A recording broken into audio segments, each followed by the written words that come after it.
Hi folks, welcome back to another episode of the survival series. It is good to be back. I think the last episode was about a month ago or something like that, so it has been quite some time, but I have made a lot of progress, done a lot of different things off camera, like just set up this melon farm so we could get traded with some villagers, and as you saw from the intro there, we also worked a little bit on the Nether Wart farm. Let's go ahead and quickly head over there and check that out. So yeah, the Nether Wart farm was actually one of the very first projects that I worked on in this world. And finally, it has come to a state of completion, more or less. There's a couple more things that we need to do to make it fully complete, but this is a lot better than it was before. There used to be a stone ceiling here, and that was just not even, it didn't look good at all. But yeah, now we have this thing finished, mostly, and it is looking pretty good if I do say so myself. Let's go ahead and take a look at some other projects that we did off camera, and then we'll get to the meat of today's episode. Right, so over here, we used to have a bee farm. It's technically still here, but I actually disabled it off camera. It got us a lot of honeycombs, bee combs, but we don't really need that much. We don't use too many honeycombs, so I can go ahead and tear this thing out of here and probably relocate it somewhere else. I have also expanded and modified our farm here. This is the mob farm. I've converted it into a creeper-only farm. As you can see by these trapdoors on the ceiling here, it reduces the height of the spawning pads so that only creepers can spawn in here. I've also gone and modified the way the water system works. Beforehand, there was a wave of water that would come across each one of the platforms, and there'd be a moment where there would be no spawning spaces available. And that was causing creepers and stuff and other mobs, most importantly, to spawn underground in caves, and that's not really good for rates. So for the most part, you can see that our mob cap is not full at all. That is a good thing. That means that we're able to have enough room for creepers to spawn in here. As you can see, we're getting quite a bit of gunpowder. But yeah, speaking of things that we're getting quite a lot of, we have quite a lot of iron now, so we should be able to get to the potion lab today, I believe. Just take a look at how much iron we have and take a look at how much noise that makes. So yeah, it is pretty nice to have our Nether Wart farm finally finished, but it would also be kind of a shame if we didn't finish up the big old monstrosity next to it, which is the potion lab. So let's go ahead and finish this up. I'm just going to tear out all of this stuff, craft up all the ingredients for this thing, and we'll get this thing built.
Alright folks, that took way longer than I was expecting it to.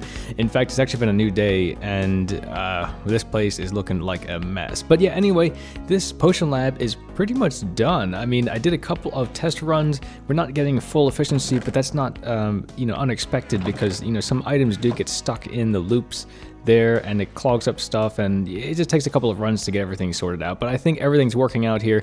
Let's go ahead and just do a test for the sake of testing it out. So what we do is we select on this panel here sugar, which is a speed potion base, and then we select lengthen for speed 2, and speed potions take Nether Wart, and they don't take Furnace Spider Eye, so everything's set up correctly right now for speed. And then we go over here and click this button, and stuff just happens. So if we go over here, we should be seeing a minecart come along here, pick up all the items for making speed potions. If we come down here, and hopefully we can get to see the items going into, ooh, That's I'll get to that later. Some bugs. Anyway, this is going to make a awkward potion, and then we're going to brew the sugar, which makes a speed potion, and then we brew the glowstone dust into the bottles. That makes a speed 2 potion. And I believe everything else is set up correctly, but I might have to babysit this a little bit. So anyway, let's go ahead and wait this out. Okay, I just heard that timer tick, which means we should be able to go around the front here and watch all the bottles exit this thing. It's actually pretty cool because we have this window in the front here, and I really like that. Yeah, that was the last bottle. Yep, there we go. Okay, so that was all the potions. They're going up that stream, and they should be coming over to right here, landing on this this hopper. Of course, when this is all done, this is all going to be covered up with some nice looking, stuff. Right now, it's all exposed, and that's kind of a pain. And yeah, we're actually now getting speed 2 potions, an entire double chest, in fact. And look at that. There were no problems with that whatsoever, which is really cool. That looks like we apparently didn't make any mistakes whatsoever in the redstone, which is fantastic. I mean, I ended up using iron blocks for all the redstone wires, as you can see here, but the original one used concrete and stuff, so I have no idea which is which here, if there's any problems. So it's a good thing that it all works. Anyway, I'm super stoked that we finally got this thing done. This has been basically the elephant in the room for a good 20 episodes at least. Alright folks, it has been so long since the last cut that we have totally updated to 1.17 already. Take a look at that. That's pretty good, but it does come with some definite issues. Optifine right now is definitely not in a state of completion by any stretch of the definition, and I actually don't know if this issue is going to get solved. There's a very good chance I'm going to have to end up making my own shaders for 1.17.1 and beyond, so that's going to really suck. But as for right now, this is actually pretty not bad. Anyway, folks, because we're updated to 1.17, that means we can get the new items, and I'm very excited to do that. First thing I want to get here is the moss block, because once you have that, you can pretty much make all the other items for 1.17, except for, I think, the glowberries, but we can get that later. As far as I know, there's only 2 different ways to get the moss block. One of them is to find it in a shipwreck, and which I think we're going to end up doing because it's probably the easier option. And the other one is to buy it from the Wandering Trader. And since the Wandering Trader doesn't really spawn a whole lot in this world, partly because I don't play this game too often, it's just going to take a lot longer to do it that way. So we're going to go around and find some new shipwrecks and hopefully get that moss block. Oh my goodness, they're still chasing me. Oh, they can go really fast in the water. That explains why they're still chasing me. I mean, it makes sense because they're polar bears. They should be able to swim, but they can't swim that fast, can they? Oh, it looks like there is one off in the distance over there. I'm not sure if we've been here before, but let's see what we got here. Oops. Okay, yeah, I think I've been over here before. Oh my goodness, I keep doing that. Oh, this is new. All right, new buried treasure map. Let's see what this takes us. What? It's gone. What the heck just happened? Wait, what? You saw that, right? I took it out of the chest. Okay, now it's working. Let's go ahead and try to find this thing. Sometimes there's some pretty good stuff in there. Man, I've been digging for a while here, and I have not found anything whatsoever.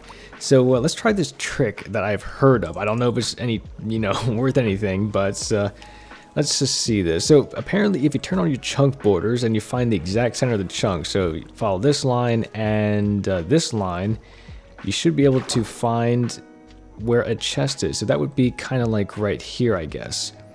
Let's just see if this works or not. Oh my goodness, it worked.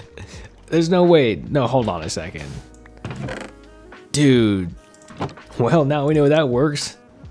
Let's see. Oh, wow. If it was a snake, it would have bit me. Let's see what's in here. Hopefully there's some freaking moss blocks. Another buried treasure map. Paper. I guess paper's okay. Let's see what this one has. Moss blocks, yes, we got it. Didn't take too long to find that at all. Look at that, friggin' moss, friggin' blocks. All right, now let's get the heck out of here. All right, folks, I'm about to wrap up here for today, but before we do that, we absolutely do have to try this one thing. So over here in this part of the base is an unfinished dock, actually. I'm going to use this just for testing this out. All right, so probably everyone and their dog knows by now that if you bone meal a moss block, it will spread itself to adjacent stone blocks. Let's go ahead and try that out. And it looks like that's working, actually. That's pretty cool. And I guess you can, yeah, that is pretty cool. You can just kind of like go along there and right click it, and it looks like it doesn't actually spread to blocks that have, blocks on top of them like torches. that might be kind of a bug for now. So I know that in lush caves, which is where moss blocks are going to occur naturally, there's going to be other things growing on this like drip leaf, maybe even glowberries. I'm not too sure how that's going to work. But as you can see, we already have the moss carpets here. We have flowering azalea. Ooh, that's actually harvestable like that. I didn't know that. Regular azalea bushes, which is, it would be kind of nice if we could see those items. But anyway, yeah, these are going to be pretty good for decorating our base, I think. Especially the moss blocks, because this stuff stays green regardless of the biome. Let's actually see if you can harvest this with any other tool besides, punching it out. I know that if we're going to make a moss block farm, we're going to actually use pistons to push these out. But, okay, so axes definitely don't work. What about, let's see, shears? That's actually, I don't know if that's even slower or what, but that's not really doing too much. So the azalea bushes you can pretty much punch out instantly like that. But the moss blocks, I'm not too sure.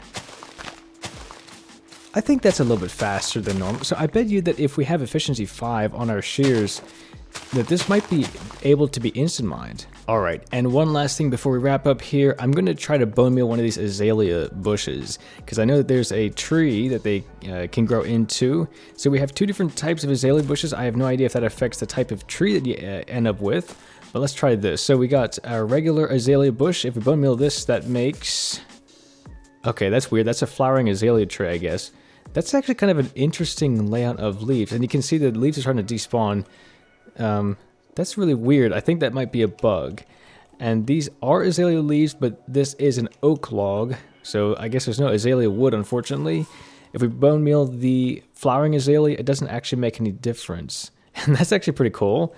One last thing. I want to see if we can, yeah, there it is, spread moss blocks to regular grass. Yes, you can. That's pretty good. That means you can just kind of replace grass with moss like that and make a pretty lush area. Look at that. That's just ridiculous. But anyway, folks, this episode's been a long time in the making, so I'm gonna have to end it there for today. If you guys enjoyed it, if you have any suggestions for future ones, please leave a comment down below. Other than that, that's pretty much it for me. I'll see you in the next one. Take care. Bye-bye.